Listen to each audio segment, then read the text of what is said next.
대선 때까지 똘똘 뭉쳐주십시오. 그리고 이재명은 그 유명한 개딸들이 있습니다. 댓글 부대 많습니다. 여러분, 오늘도 인터넷 가서 전환기 뉴스 나오면 댓글에 욕밖에 없습니다. 그러면은 여러분들은 뭐 하십니까? 자유민주 지키고 싶습니까? 그렇다면은 여러분 의견을 열심히 표명 좀 하십시오. 침묵하지 마시고. 행동하지 않는 자의 양심은 악의 편이라 그랬습니다. 적극적으로 보수 우파 후보들 나오면은 적극적으로 돈도 후원하시고, 그리고 여러가지 댓글도 다시고, 그런 것을 통해서 여론을 바꿔야 되지 않겠습니까? 그리고 여론조사기관, 이것도 언론 보도에 의하면 제일 유명한 여론조사기관이 한국갤럽, 리얼미터 아닙니까? 그 전부 다 좌파 여론조사기관이랍니다. 언론에 그렇게 나와요. 그래서 여론조사도 그렇게 믿을 게 못 된다고 합니다. 여러분, 저거 기억나십니까? 3.1절날 윤석열 대통령 탄핵을 반대한다가 거의 몇백만 명이 모였지요. 그게 여론 아닙니까? 그런데 여론조사 역시 선거관리위원회에서 통해서 나오기 때문에 과연 얼마나 믿어줄지에 대해서는 한번 좀 생각해 보실 문제입니다. 오늘 제가 드린 말씀은 끝이 아니고 이제 시작입니다.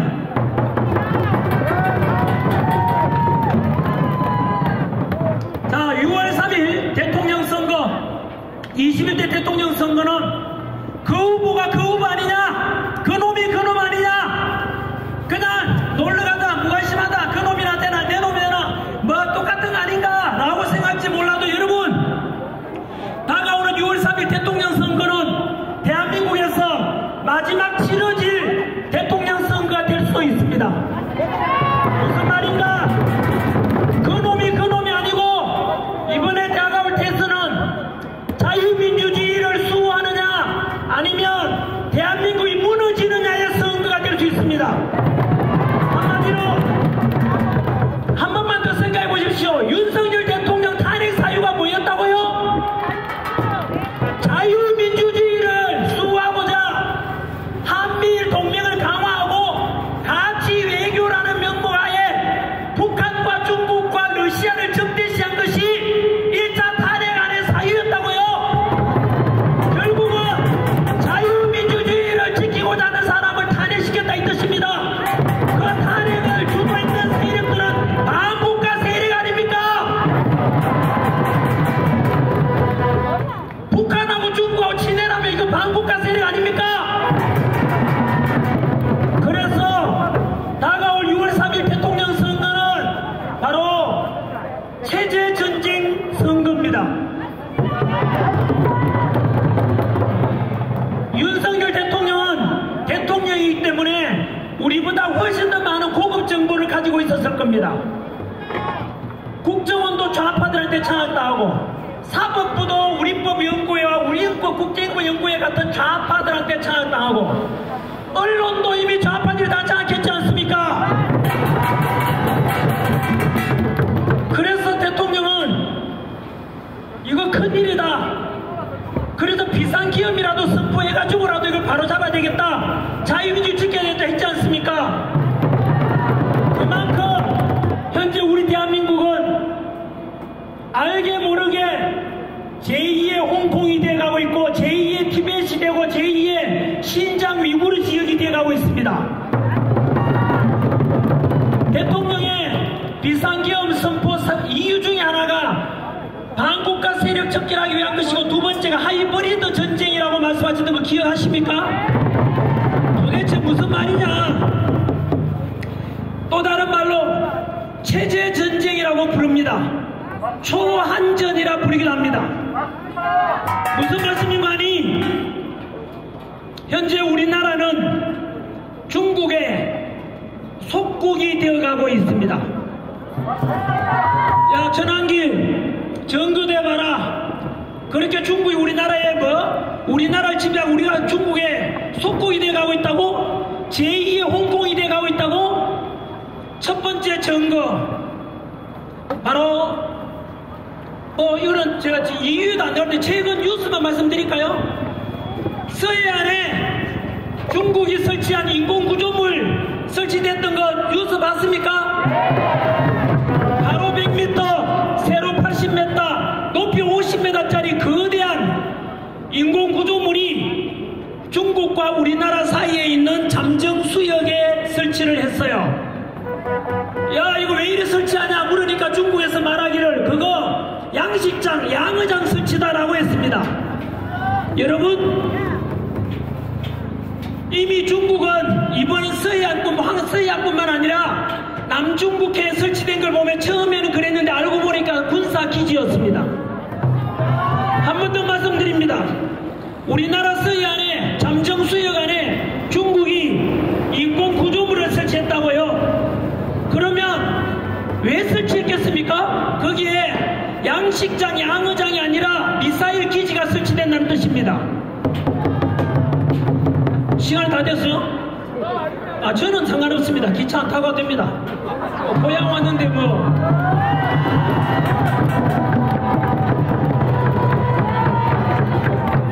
지금 나라가 지금 넘어가려고 하는데,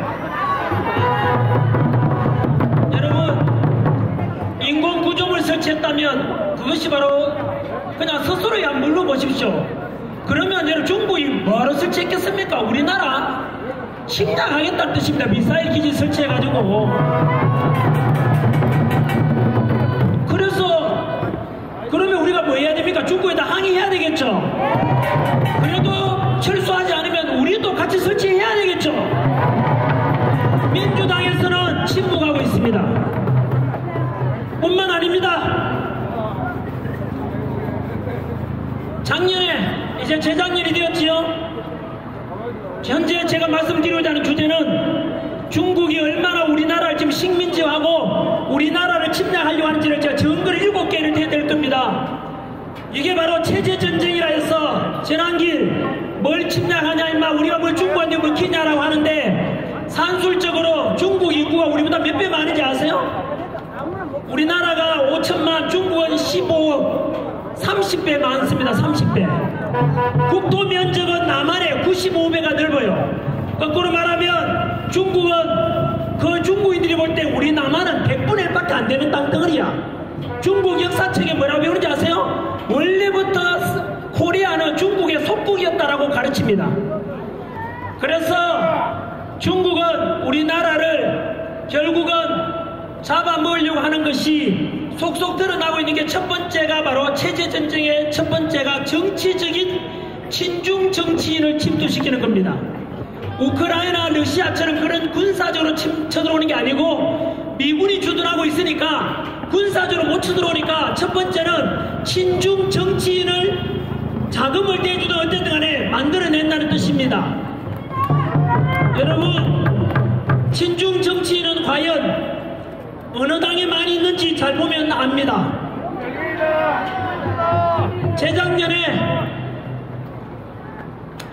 재작년이죠 벌써? 최근에는 여러분, 지난 대통령 탄핵 정국 2월 달에 국회의장, 우원식 국회의장이 시진핑 단독적으로 만나러 갔는 거 알고 계십니까? 그리고 문재인 정부 때 무슨 짓을 했는지 이걸 그냥 팩트 이야기입니다. 우리나라가 전 세계 원자력 발전의 최고 강국 아닙니까? 그런데 원자력 발전하지 말자 중국산 태양광 어마무시하게 가져왔지 않습니까? 두 가지 의도가 있습니다. 첫 번째는 바로 원자력 발전하고 나면 그 핵폐기물 플루토늄 추출해가지고 그게 유사시에 핵무기를 만들 수 있는 재료가 됩니다. 그런데 그렇게 되면 중국이 남한을 쳐들어가려고 하면 핵무기 만들면 못 쳐들어오겠죠. 그래서 중국의 위협이 될 수 있는 바로 핵무기 만들 수 있는 근거지를 아예 없애기 위해서 그랬던 것입니다. 여러분, 두 번째, 중국산 태양광 다 가져왔죠. 우리나라 원자력 발전 없죠. 그래서 결국에는 우리나라의 자원의 에너지 안보에 대해서 완전히 중국의 속국이 되도록 만들기 위한 의도였던 것입니다. 이렇게 해서 친중 정치인을 당선시키려고 애쓰고 정치인들을 매수하는 겁니다. 매수하는 거. 그리고 이것처럼 문재인 때는 지나치게 중국에 쇠퇴하면서, 그리고 여러분 이렇게 해서 문재인 정부 때 그렇게 원자력 발전하지 말자, 중국에 의지하고 살자, 여러분 그걸 바라보고 있는 미국은 과연 누구 편을 들겠습니까? 과연 미국이 우리나라 동맹에 대해서 뭐라고 생각하겠습니까? 미군이 지난 우리 70여 년간 우리나라 전쟁이 없던 이유가 누구 덕분입니까? 주한미군 주둔 덕분 아닙니까? 그런데 이렇게 함으로써 친중 정치인이 오고 중국에 의지하게 만들면서 점점 미국으로부터 한국을 분리시켜서 멀어지게 만들기 위한 의도인 것입니다. 여러분, 이게 바로 첫 번째, 정치적으로 친중 정치인을 배출하고 당선시킨다는 게 첫 번째 체제 전쟁에서 이유가 되겠고요. 정치 공작이죠. 두 번째가 산업 스파이를 보냅니다. 아시다시피 이제 재작년이 되었지요. 2024년 삼성전자의 20나노급 D램 반도체 기술이 중국으로 유출되지 않습니까? 그때 그 반도체 유출의 경제적 가치 4조 3천억 원의 가치가 된답니다. 이것은 삼성전자가 그 기술 개발하는 데 들어간 비용만큼이나 많은 손실을 보게 됐다는 뜻입니다. 4조 3천억 가치가 중국으로 유출됐어요. 뿐만 아니고 지난 5년 동안에 무려 95건의 핵심 기술이 중국으로 유출되었고, 그 경제적 가치가 수백조 원 가치가 넘는다고 합니다. 여러분, 그러면 이런 산업 스파이가 중국으로 빠져나가고 중국인들이 우리나라 기술 유출에 가려면 막아야 되지 않습니까? 우리나라 사람은 중국 가서 기술 배우면 중국 간첩법에 적용됩니다. 그런데 중국인들이 우리나라 기술 빼가면 우리도 간첩죄 적용해야 되지 않습니까?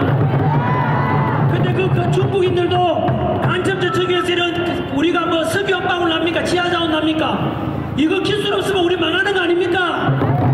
이거 지켜야 된다. 중국인들에 대해서도 마찬가지 간첩죄 적용하자 라고 했는데 그 반대했는 당이 어느 당이라고요? 민주당에서 반대해서 결국은 중국인들이 기술 빼가고 해도 우리가 못 잡아넣는 겁니다. 국민 여러분, 민주당을 지지하든 반대하든 그건 좋지만은 알고는 계십시오. 과연 민주당이 어느 나라 당인지를, 어느 나라 유익을 더 이익을 추구하는지를 반드시 알고 계십시오. 뿐만 아니지요. 지난해죠. 이제 부산에 정박 중이던 미군 항공모함에 드론으로 사진 찍다가 들킨 사람이 중국 유학생이었습니다. 그런데 조사해보니까, 수사해보니까, 포레이지 수사해보니까 중국 유학생이 아니고 북한 공산당 핵심 당원입니다. 중국의 핵심 공산당원이고, 포레이지 수사해보니까 국정원 사진도 들어있고 평택 미군기지 사진도 들어있고, 이게 뭡니까 여러분? 간첩 아닙니까? 그리고 지난주 뉴스가 아닙니까? 지난주 뉴스지요. 오산에 있는 미 공군기지 사진 찍다가 들킨 중국인, 알고 보니까 그 아버지가 중국 공안이었습니다. 그뿐만 아니고 오산기지뿐만 아니라 다른 공군기지 사진 찍은 것도 전부 다 정황이 드러났고 명백한 간첩 아닙니까? 중국인이 와서 미군기지 사진 찍어가는 거 이거 유출되면 되겠습니까? 그런데 처벌할 수가 없습니다. 간첩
그 축구 경기가 끝나갈 무렵에 한국과 중국 국가대표 축구대회 하는데 한국 이기기를 응원한다, 중국 선수가 이기기를 응원한다에 네이버는 94%가 한국 이기기를 응원한다였고, 다음 카카오는 중국이 이기기를 원한다가 91% 나왔어요. 다시 한번 더 말씀드릴게요. 한중 국가대표 축구를 하고 있는, 중국 국가대표를 하고 있는 국가대표 축구전을 하고 있는데 네이버에서는 한국 이기기를 응원한다가 94%고 다음 카카오에서는 중국이 이기기를 원한다가 91%라고요. 그래서 이상하잖아요. IP를 추적해 보니까 거기에 댓글 다는 3천만 명 중에서 1,500만 명이 서버가 네덜란드에 있는 서버였습니다. 여러분, 네덜란드 사람들이 왜 중국을 응원하겠습니까? 그럴 리가 없겠죠. 결국은 서버는 네덜란드에 두고 있지만 안 들키려고. 알고 보니까 그게 누구겠습니까? 1,500만 개의 댓글 달린 게 다 중국이 아니겠습니까? 이 현실을 알아야 됩니다. 그리고 지금도 댓글 가보면 한국 남자들 볼품없다, 한국 여자들 싫다, 남녀간 혐오 만드는 댓글들이 넘쳐나요. 한국 살기 싫다, 이민 가자, 한국 윤석열 정부 싫다. 그 댓글들이 여러분 과연 중국인이 달지 않았다고 누가 말할 수 있겠습니까? 여러분, 우마오다 중국 댓글 부대가 몇 명이라고요? 하버드대 연구 결과 적게는 수백만 명, 많게는 4천만 명입니다. 결국은 여론을 통해서 우리나라 분열시키고 망하게 만들려고 한다 이 뜻입니다. 여러분, 이게 장난이 아니잖아요. 지금 우리가 곧 먹힌다고요. 그리고 여러분, 지금도 여야 간에 대선 현재 대통령 선거 앞두고 있지 않습니까? 거기에서 중국인들은 과연 댓글 부대 다 운영할 때 보수 후보를 좋다고 달겠어요? 친중 좌파 좋다고 댓글 달겠어요? 친중 종북 좌파들 좋다고 댓글 달 거 아니에요? 그것을 국민들이 알아야 된다고요. 이것은 누구를 지지 반대를 떠나가 대한민국 국민들 모두 알아야 되는 팩트 사실이라고요. 이게 세 번째 체제 전쟁입니다. 현재 우리나라는 중국의 속국이 돼가고 있습니다. 우크라이나를 러시아가 군사적으로 침략하는 것이 전쟁이지만 지금은 그런 전쟁이 아니고요. 주한미군이 있으니까 중국이 남한을 군사적으로 침략을 못하잖아요. 그래서 어떻게 한다고요? 첫 번째는 체제 전쟁을 일으켜서 정치적으로 친중 정치 보내고 친중 정치인이 장악하게 만들고, 두 번째는 경제적으로 산업 스파이 보내고 군사 기밀 빼가고, 세 번째는 댓글 부대 운영해가지고 우리나라 여론을 중국이 좋다로 바꿔가는 겁니다. 여러분, 홍콩이 영국이 99년간 지배하다 중국으로 돌려줬지 않습니까? 그런데 지금 홍콩 가보십시오. 어떻게 돼 있는지. 그 무역도시, 금융도시 홍콩은 지금 지나가다 택시 타고 가다 시진핑 욕만 해도 그 사람 없어집니다. 홍콩의 밝은 그런 무역도시는 다 사라지고 불이 꺼졌다고. 홍콩이요. 그 어떻게 했는지 아세요? 중국이 군사적으로 홍콩을 점령한 게 아닙니다. 첫 번째가 체제 전쟁에서 친중 정치인을 행정장관으로 임명했어요. 그리고 친중 이민법을 개정했어요. 이민법. 중국인들 건너와라 해서 결국 친중적인 법을 만들었다고요. 세 번째, 댓글 부대 운영했죠.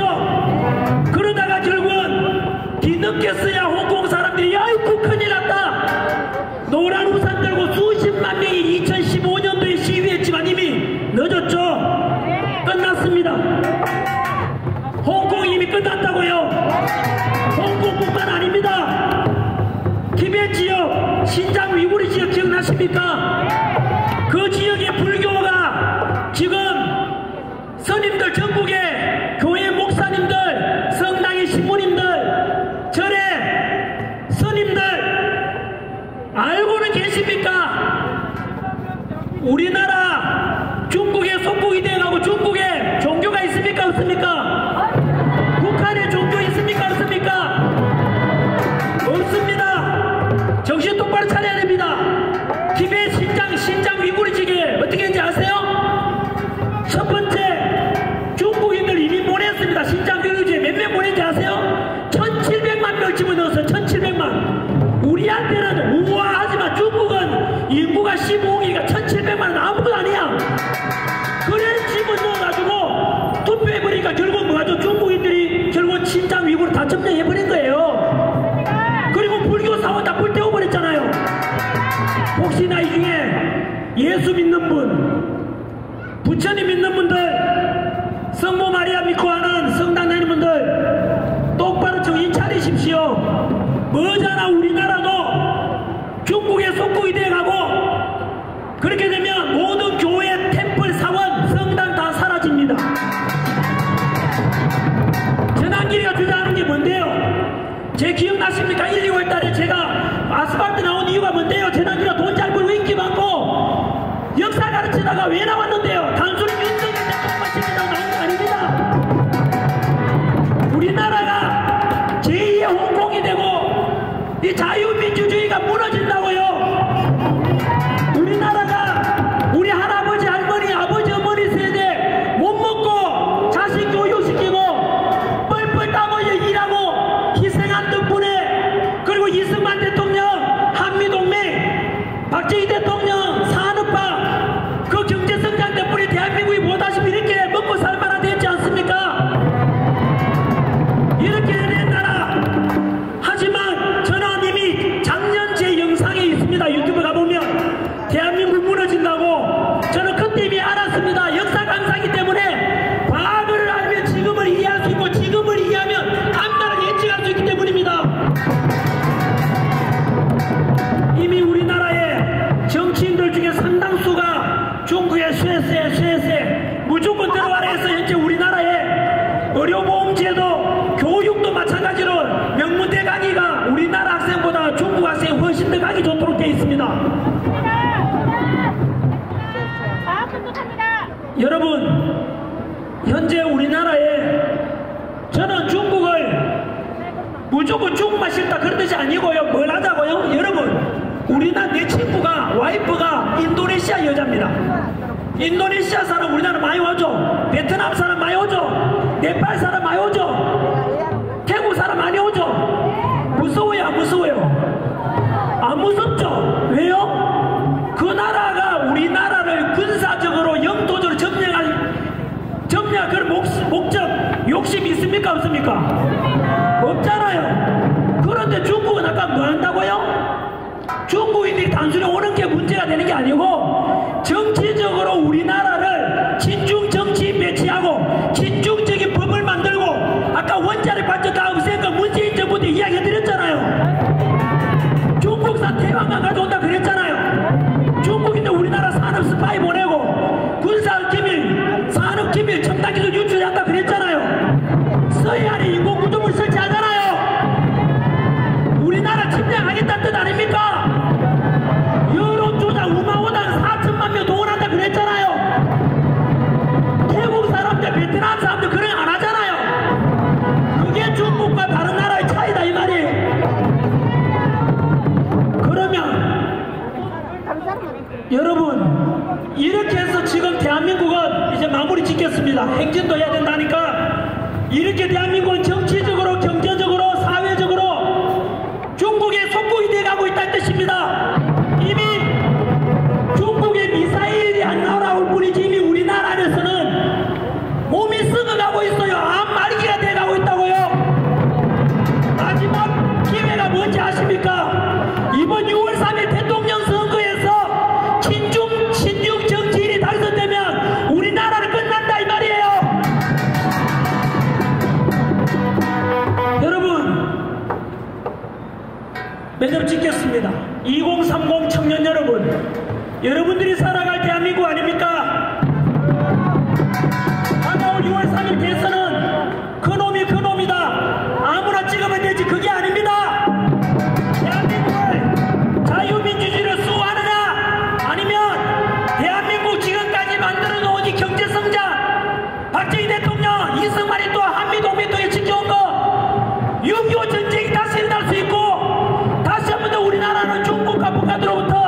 위협 속에서 자유민주는 무너질지 모른다 이 뜻입니다. 너무나 중요한 것을 앞두고 있다 이 뜻입니다. 그래서 제가 지금 뭐 하느냐, 서울에서 지금 지난주에도 과천에 있는 중앙선관위 앞에 1인 시위하고 투쟁하고 있는 이유가 다가올 6.3 대선은 미국 언론 보도에 의하면 이대로 가면 99% 부정선거가 있을 것이라고 합니다. 우리나라 선관위에 대해서 부정선거 이야기하면 유튜브가 바로바로 폭발당하고 그렇습니다. 지금 왜 그런지 아십니까? 여러분이 한번 생각해 보실래요? 내가 옆에 나라를 소리 소문 없이 점령하고 싶어. 그럼 어떻게 점령하는 게 제일 낫겠어요? 지도자를 내 편 만들면 되잖아요. 그 지도자를 나의 편 만드는 방법이 뭐죠? 선거 아닙니까? 선거. 얼마 전에 캐나다에서 공식적으로 발표했죠. 캐나다 선거에 중국이 개입했다고 발표했습니다. 캐나다뿐만 아니라 수많은 나라에서 중국의 선거 개입이 있다고 말했습니다. 다시 한 번 더 말할까요? 전 세계적으로 중국이 남의 나라 선거에 개입한대요. 왜 그럴까요? 금방 말씀드렸죠. 내가 남의 나라 점령하고 싶어 하려면 제일 쉬운 방법이 선거를 통해 그 지도자를 내 편 만들면 끝이잖아요. 그래서 선거 개입한다고요.